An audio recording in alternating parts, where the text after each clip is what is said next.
Grupo das 7 maiores economias do mundo decide ajudar a Amazônia com 20 milhões de dólares. Presidente Bolsonaro questiona as intenções que estariam por trás das ajudas internacionais. Ministro do Meio Ambiente diz que o dinheiro deve ser gerenciado pelo Brasil para preservar a floresta. Polícia Federal atribui ao presidente da Câmara crimes de corrupção, lavagem de dinheiro e caixa 3 da Odebrecht. Indonésia anuncia que o país terá uma nova capital em uma ilha. OAB do Rio de Janeiro entra com ação contra sigilo de operações com helicópteros no estado.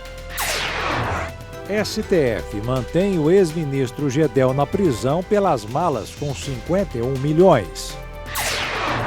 Estados Unidos e França fecham um acordo sobre imposto digital. Agora no Jornal das 22.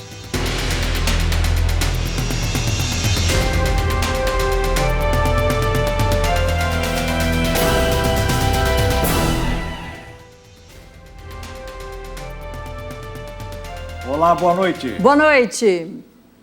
Apesar da mobilização de soldados e aviões do Exército Brasileiro nas últimas horas, cerca de 1.000 novos focos de incêndios foram declarados na Amazônia. Os dados são do INPE, o Instituto Nacional de Pesquisas Espaciais.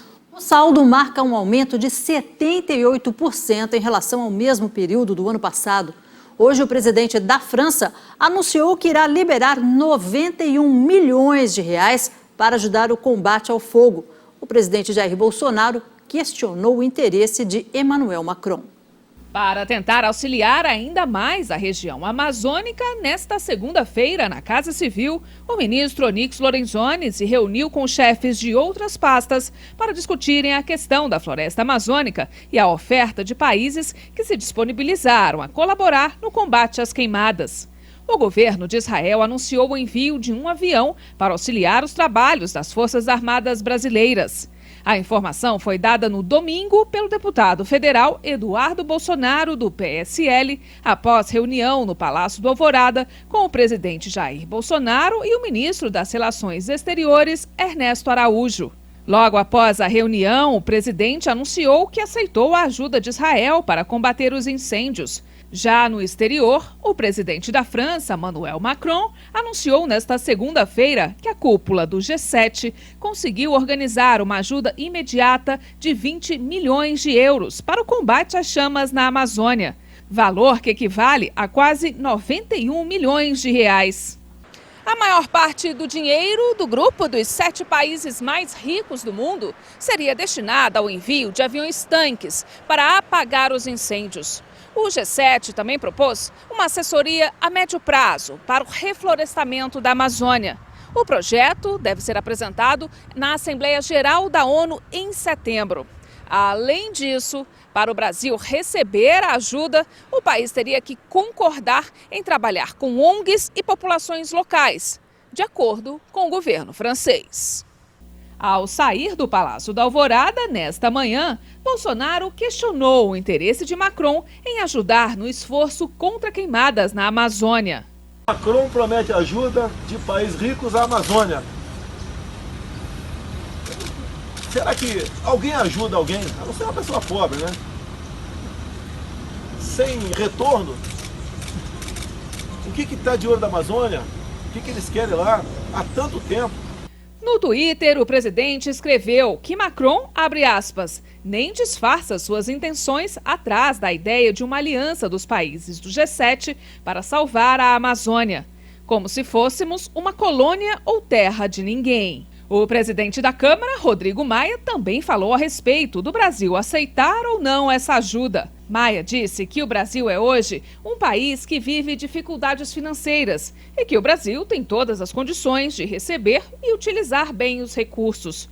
No entanto, ressaltou que é preciso deixar claro aos países de que a região amazônica, assim como em todo o território nacional, a soberania é do Estado brasileiro. O final de semana foi importante, o presidente da França ficou isolado, acho que ele tem razão na crítica ao desmatamento, todos nós temos a mesma preocupação que ele, mas daí transformar isso numa crise da União Europeia com o Brasil, o Mercosul, né, de um tratado, de um acordo que vem sendo construído ao longo de 20 anos, eu acho que os próprios países do G7 deram um freio nesse excesso. Para a ministra da Agricultura, Tereza Cristina, as críticas do presidente francês à Amazônia prejudicaram a imagem do Brasil e que o bom senso prevaleceu na reunião do G7. Não existe nenhuma relação entre um problema na Amazônia, que acontece todos os anos, o exagero que foi colocado nesse problema, ele existe, o Brasil sabe disso, o Brasil tem preocupação com as queimadas que acontecem todos os anos, não aconteceu só em 2019. Agora, a relação aí, eu acho que é um oportunismo dizer que isso tem relação com os produtos brasileiros. A Procuradora-Geral da República, Raquel Doge, defendeu hoje que sejam utilizados 1,2 bilhão de reais pagos pela Petrobras em um acordo feito com autoridades dos Estados Unidos pela Operação Lava Jato no combate às queimadas na Amazônia. Para esta terça-feira está previsto um encontro entre o presidente Jair Bolsonaro e os governadores da Amazônia Legal. Os chefes dos poderes estaduais solicitaram a reunião para tratar do combate a focos de incêndio na floresta. Um dos pedidos dos governadores é que o governo federal estabeleça uma agenda permanente de proteção, conservação e desenvolvimento sustentável da Amazônia. E durante o final de semana, assim como prometido pelo governo, foram enviadas tropas das Forças Armadas para ajudar no combate às queimadas e também ao desmatamento da floresta amazônica. Os soldados já atuam nas fronteiras e em locais considerados críticos. Em outra frente, o ministro da Justiça, Sérgio Moro, também ofereceu aos estados que fazem parte da Amazônia Legal homens da Força Nacional, que irão atuar no local até o fim de outubro. Neste domingo, em Brasília, 30 bombeiros foram destacados para a região para prestar apoio às atividades do IBAMA. Outra providência tomada pelo governo federal foi o lançamento de um edital para contratar uma empresa privada para monitorar diariamente a floresta. O ministro do Meio Ambiente, Ricardo Salles, esteve hoje em São Paulo e se reuniu com empresários na Associação Comercial. Durante o discurso, Salles destacou o trabalho de preservação ambiental da Amazônia e o combate aos incêndios na floresta. O ministro havia anunciado que o dinheiro enviado pelo G7 no valor de 20 milhões de euros, que correspondem a 91 milhões de reais, é bem-vindo. Mas será o Brasil que vai decidir como utilizar o montante. A reunião com empresários aconteceu na tarde desta segunda-feira. Durante o encontro, o ministro do Meio Ambiente, Ricardo Salles, falou sobre os principais pontos de atuação.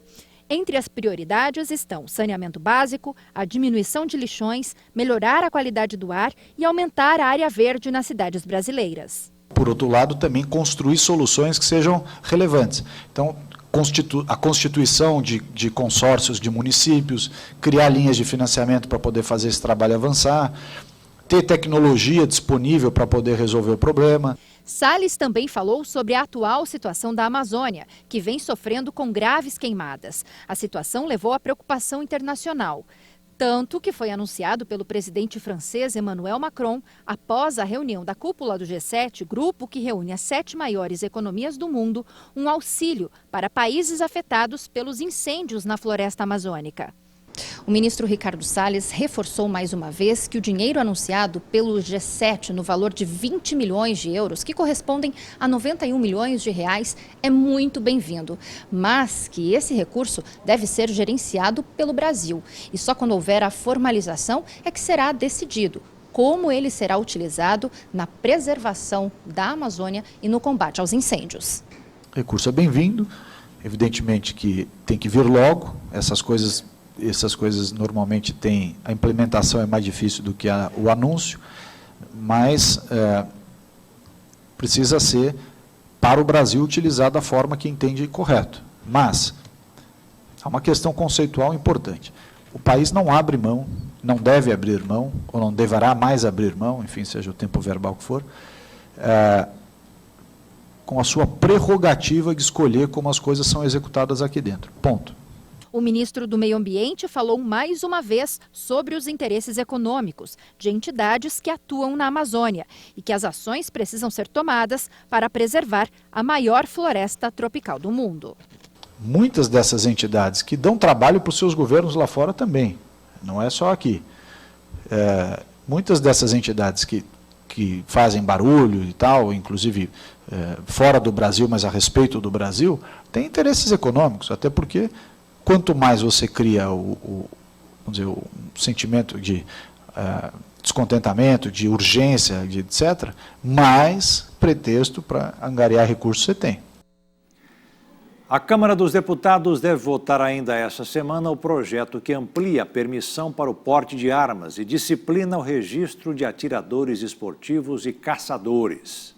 O relator da proposta, deputado Alexandre Leite, deve apresentar ainda algumas mudanças no texto. O substitutivo, que altera a proposta original, também permite a regularização da posse de armas de fogo sem comprovação de capacidade técnica, laudo psicológico ou negativa de antecedentes criminais.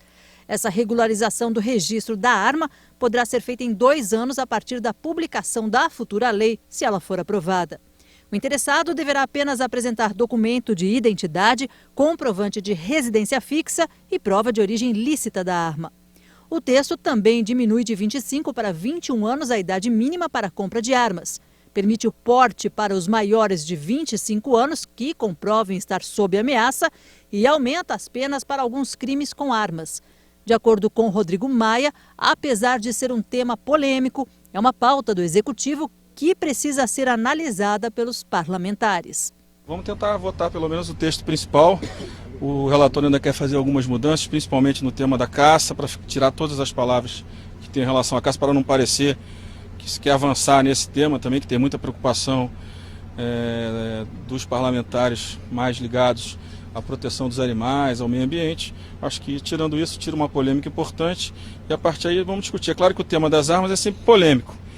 Eu, por exemplo, não é um tema que é da minha pauta, mas o presidente encaminhou com urgência constitucional, nós temos que respeitar também a parte da agenda do presidente. Algumas pautas não, mas outras a gente tem que botar para votar e eu espero que o texto vá na linha apenas de organizar melhor a lei e não ampliar liberdades de acesso à arma, principalmente do porte à arma. Rodrigo Maia também disse que está prevista a votação da proposta que permite ao governo antecipar o pagamento de peritos contratados pela Justiça Federal para atuarem em causas de segurados carentes contra o INSS, pedindo revisão ou concessão de benefício. E o ministro da Defesa, Fernando Azevedo e Silva, afirmou hoje que a situação dos incêndios na Amazônia está sob controle. Ele destacou que o governo está trabalhando muito para dar uma resposta rápida para toda a sociedade. O ministro discutiu a situação em uma reunião que contou com a presença do presidente da República. Jair Bolsonaro vem acompanhando de perto as ações do governo para conter os incêndios na região amazônica. O encontro também teve a participação dos ministros Sérgio Moro, da Justiça, Augusto Heleno, do Gabinete de Segurança Institucional, Ernesto Araújo, das Relações Exteriores, Onyx Lorenzoni, da Casa Civil, Luiz Eduardo Ramos, da Secretaria de Governo, Edson Leal Puyol, comandante do Exército, Antônio Carlos Moretti Bermudes, comandante da Aeronáutica, e Otávio Rego Barros, porta-voz da Presidência. Segundo o ministro da Defesa, o governo vem se esforçando para ajudar os estados atingidos e destacou que a situação está sob controle. Tem se alardeado um pouco, a situação está fora de controle, não está mesmo. Não está mesmo. Já tivemos picos de queimadas em outros anos muito maiores ou maiores do que esse ano aqui. E pela primeira vez foi empregado numa rapidez muito boa, que eu fico orgulhoso das nossas Forças Armadas e dos outros órgãos, demos uma resposta rápida. E a situação, é lógico que a situação não é simples, mas ela está sob controle e já arrefecendo bem. Em princípio, até a meteorologia ajudou, porque na parte da Amazônia Oeste, ali já está, ontem e hoje, precipitação de chuvas. Isso ajuda bastante. Fora isso, estão sendo localizados os focos de incêndio, estão diminuindo. O estado do Amazonas está uma situação boa, né? Roraima também, o Acre, Rondônia preocupava um pouquinho mais, mas tem arrefecido pela nossa atuação Nós temos disponível já ali, os dados estão na cabeça do briefing agora, não são precisos, mas em torno de. Nós já temos no Comando Militar da Amazônia, ali na região de Porto Velho, mais de 1.000 integrantes das Forças Armadas atuando como se brigadistas fossem. O ministro também falou sobre ajuda internacional. Interessante agora as ajudas em termos de meios disponíveis. E ela é bem-vinda. Nós temos aí o Chile, que ofereceu 4 aeronaves com capacidade de dispersão de água, né, com mais 30 brigadistas especializados nisso. 30, né? E 4 aeronaves, 4 com capacidade muito boa, aumenta muito com o combate nós temos o Equador, que se ofereceu 1 avião e mais 30 especialistas também, mesmo número do Chile. Nós temos ainda, sem quantificar, a oferta de ajuda de Israel e do americano, dos Estados Unidos. Essa ajuda de logística, de material, de meios é importante, soma. E o presidente da Câmara dos Deputados, Rodrigo Maia, entrou na mira da Polícia Federal. Ele é investigado no âmbito de investigações que envolvem a delação da Odebrecht. Em relatório conclusivo, a PF atribuiu ao parlamentar os crimes de lavagem de dinheiro, corrupção passiva e Caixa 3. Segundo a Polícia Federal, o nome de Rodrigo Maia aparece nas planilhas de pagamento de propina da Odebrecht com o apelido de Botafogo. A investigação concluiu que o presidente da Câmara teria recebido R$ 350 mil nas eleições de 2010 e 2014. Parte dos recursos teriam sido repassados pelo Grupo Petrópolis, a mando da Odebrecht, para dificultar a identificação do verdadeiro doador. A operação é chamada pela Polícia Federal como Caixa 3. O caso está agora nas mãos da Procuradora-Geral da República, Raquel Dodge. Segundo determinação do ministro do Supremo Tribunal Federal, Edson Fachin, Dodge tem 15 dias para decidir se oferece denúncia. Além disso, ela pode pedir novas investigações sobre o caso. O ex-prefeito do Rio de Janeiro, César Maia, pai do presidente da Câmara, também foi alvo dos investigadores. Pai e filho poderão responder pelos crimes de lavagem de dinheiro, corrupção passiva e Caixa 2. Rodrigo Maia já se manifestou anteriormente sobre as investigações e negou qualquer ilegalidade. O parlamentar ganhou muito prestígio nos últimos anos e acumulou grande influência no Congresso. Ele é considerado peça-chave para a votação de projetos de grande impacto e interesse do governo. O preço médio do etanol teve alta em 15 estados e no Distrito Federal. Goiás registrou a maior alta semanal, superior a 7,5%. De acordo com a Agência Nacional do Petróleo, na média dos postos brasileiros, a alta foi pouco maior a 1,10% na última semana. O preço do litro chegou a R$ 2,85. Em São Paulo, que é o principal estado produtor e tem o maior número de consumidores, a alta foi de 0,72% e o litro passou a custar em média R$ 2,64. Já em Goiás, onde foi a maior alta do país, houve um avanço de 7% no preço do biocombustível. A ANP disse que houve baixa em 9 estados e que não houve avaliação no Amapá. E veja a seguir, a OAB quer impedir o sigilo do manual de operações com helicópteros. E ainda, Exército Espanhol detona bomba utilizada em guerra na década de 1930.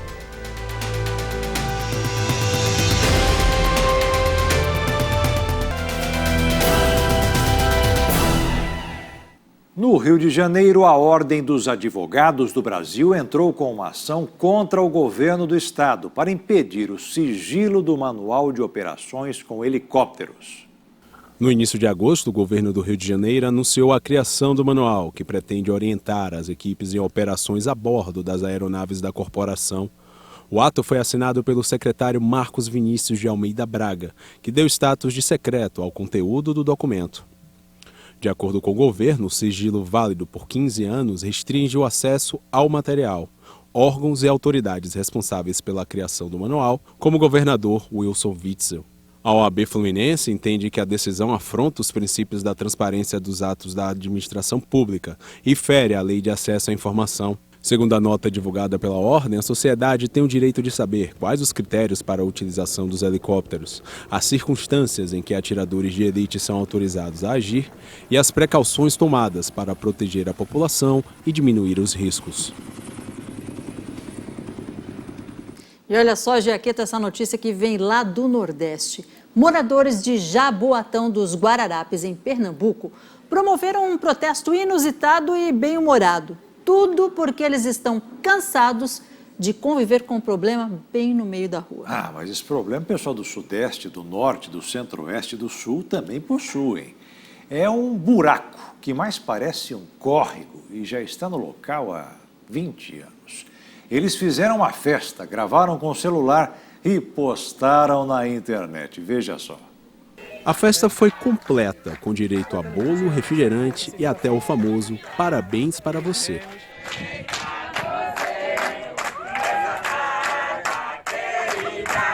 Segundo o grupo, já são 20 anos sem a solução para o problema. Estamos para comemorar 20 anos de história desse buraco. O protesto inusitado aconteceu de forma pacífica.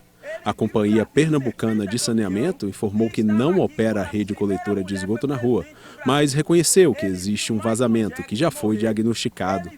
O reparo, no entanto, é de natureza complexa e as providências estão sendo adotadas. A previsão é executar o reparo até quarta-feira. Os moradores esperam que o problema seja resolvido. Por lá, ninguém aguenta mais celebrar o aniversário do buraco. E militares do Exército Espanhol detonaram uma bomba que havia sido lançada durante a Guerra Civil entre 1936 e 1939. O artefato foi encontrado próximo a uma praia em Barcelona. O explosivo foi descoberto no fim de semana, levando à evacuação de banhistas, disse a polícia. Segundo a Força Policial da Guarda Civil, a bomba continha 70 quilos de uma substância altamente volátil. O conteúdo obrigou especialistas em explosivos a movê-la 1 milha náutica no mar. Os agentes usaram sacos projetados para mover objetos debaixo d'água e detonaram a bomba a uma profundidade de 45 metros. Segundo a Prefeitura de Barcelona, a bomba remonta à Guerra Civil, durante a qual a cidade mediterrânea sofreu numerosos atentados pela Força Aérea Italiana. Roma apoiou os nacionalistas do general Francisco Franco, que venceram o conflito. E a seguir, como as queimadas da Amazônia podem refletir no agronegócio. E ainda, Estados Unidos e França fecham acordo sobre imposto digital.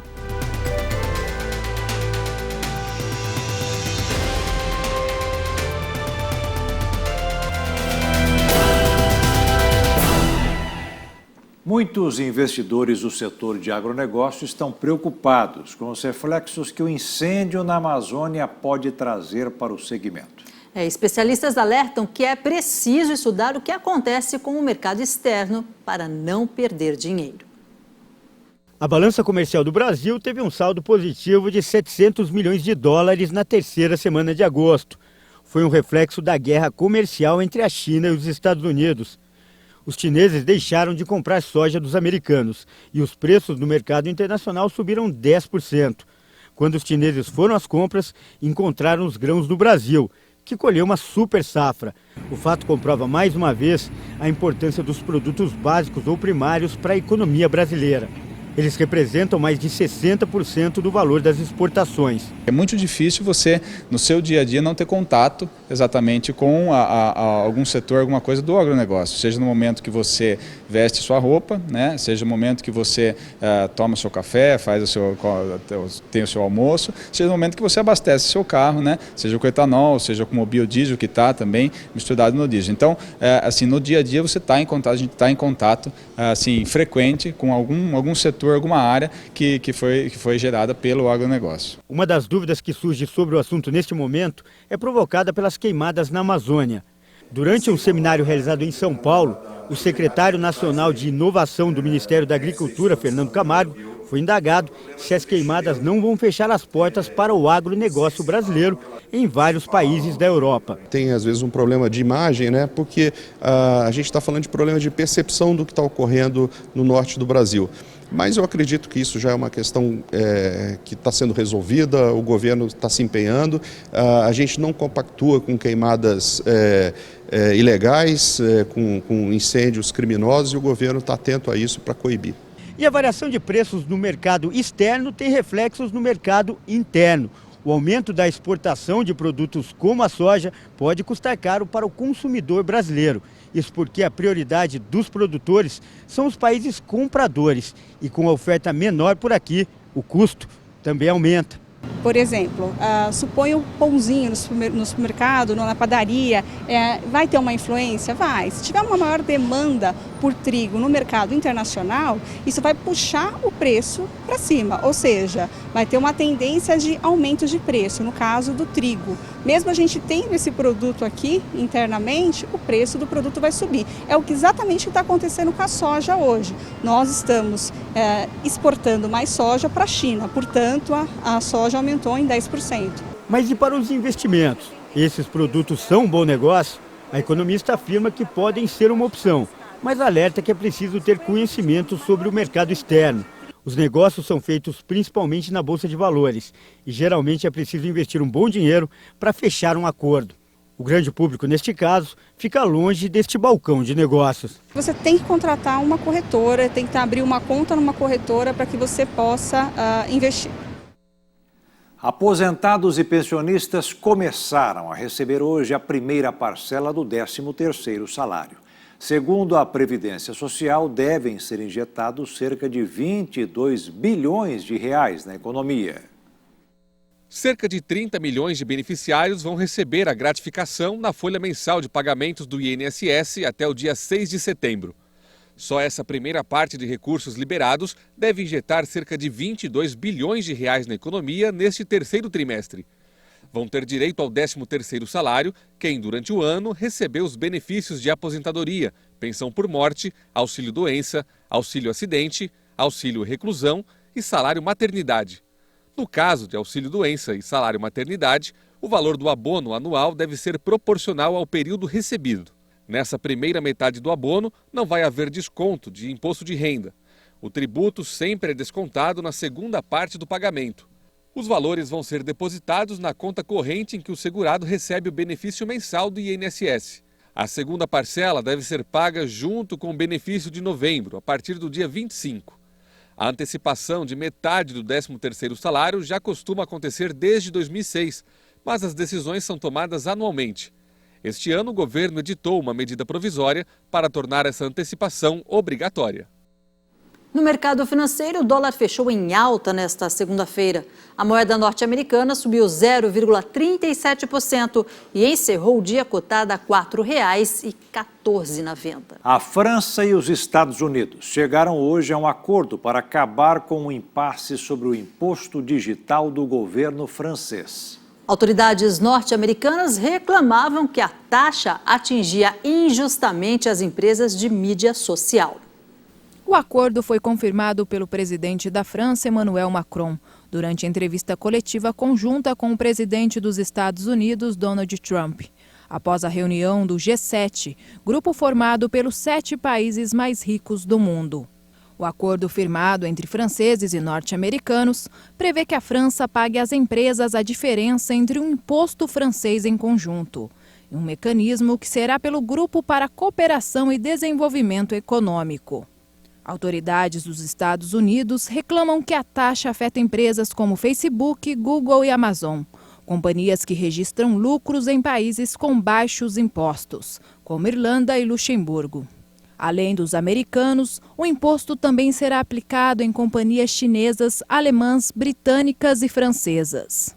A lei assinada por Macron em julho impõe um imposto de 3% da França para receitas de serviços digitais, obtidas por empresas que geram mais de 25 milhões de euros no território francês e 750 milhões de euros em todo o mundo. A Indonésia anunciou hoje que o país terá uma nova capital. O local escolhido no leste da ilha de Bornéu apresenta baixo risco de desastres naturais. O presidente indonésio Joko Widodo anunciou que o país terá uma nova capital. O local, ainda não batizado oficialmente, fica na província de Kalimantan, no leste da ilha de Bornéu. Entre as cidades de Balikpapan e Samarinda, no centro da Indonésia, a região foi escolhida porque apresenta um baixo risco de desastres naturais. As instituições do governo começariam a se mudar a partir de 2024. O anúncio ocorre em meio às inquietações com Jacarta, que está afundando, em parte devido ao aumento do nível do mar. Segundo especialistas, 1/3 da cidade pode desmoronar e acabar submersa até 2050. E você vai ver daqui a pouco o STF nega pedido de liberdade ao ex-ministro Gedel Vieira Lima. E ainda, as primeiras damas do G7 se reúnem para falar sobre a preservação da água e do oceano.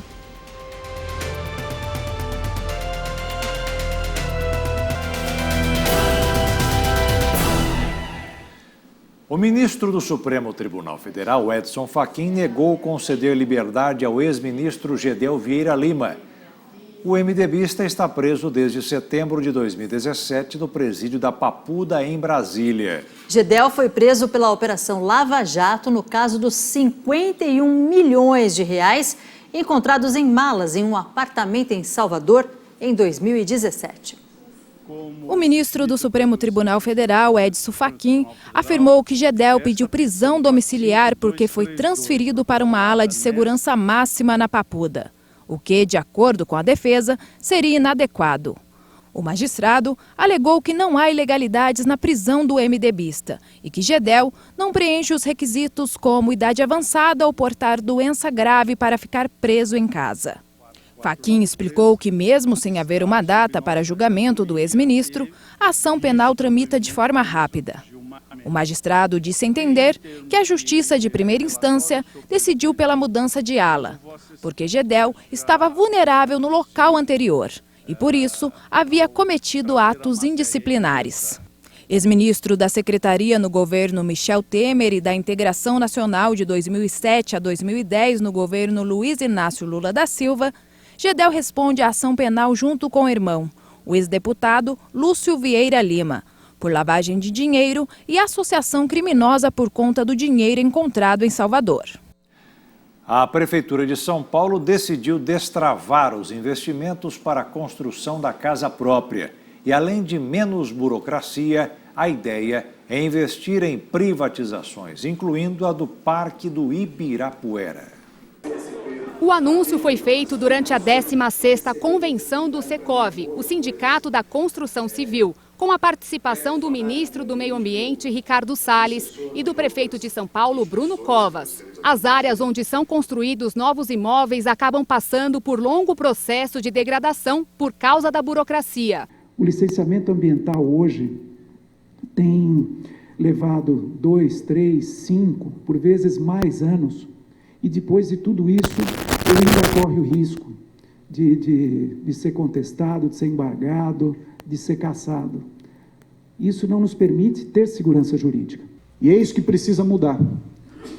A cidade, eu tenho visto esse movimento de adensamento ou tentativa de canalizar para o centro que tem infraestrutura, que já está consolidado, que poderia estar sendo utilizado, melhor utilizado, diminuindo a capacidade ociosa das suas construções, ou tendo regras de mercado que permitam que o próprio setor reconstrua o centro.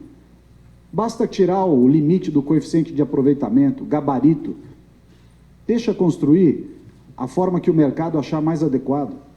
Uso misto, residencial, comercial, quantidade de piso, garagem. O poder público não tem que se meter nisso. O prefeito Bruno Covas falou sobre a importância da parceria com o setor para ajudar a criar oportunidades de emprego e diminuir as dificuldades que a população mais carente enfrenta para ter acesso à moradia. Estamos em fase de elaboração do decreto que traz para a cidade de São Paulo uma inovação dada por uma lei sancionada agora em agosto pelo presidente Bolsonaro, que dispensa o habite-se das unidades habitacionais de um pavimento, construídas em até 5 anos. A Prefeitura também quer repassar algumas unidades da cidade para a iniciativa privada, para ajudar a acertar as contas. Um exemplo é o Parque do Ibirapuera, na zona sul da capital.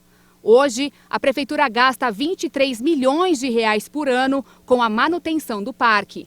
Se nós somarmos o que a cidade vai deixar de gastar com o Parque Ibirapuera pelos próximos 35 anos, prazo da concessão, o investimento que vai ser feito naquele espaço pelo concessionário, a outorga fixa, a outorga variável e o ISS que vai ser cobrado ali, nós chegamos a um montante de 1.650 bilhões de reais de ganhos para a cidade de São Paulo só com a concessão do Parque Ibirapuera.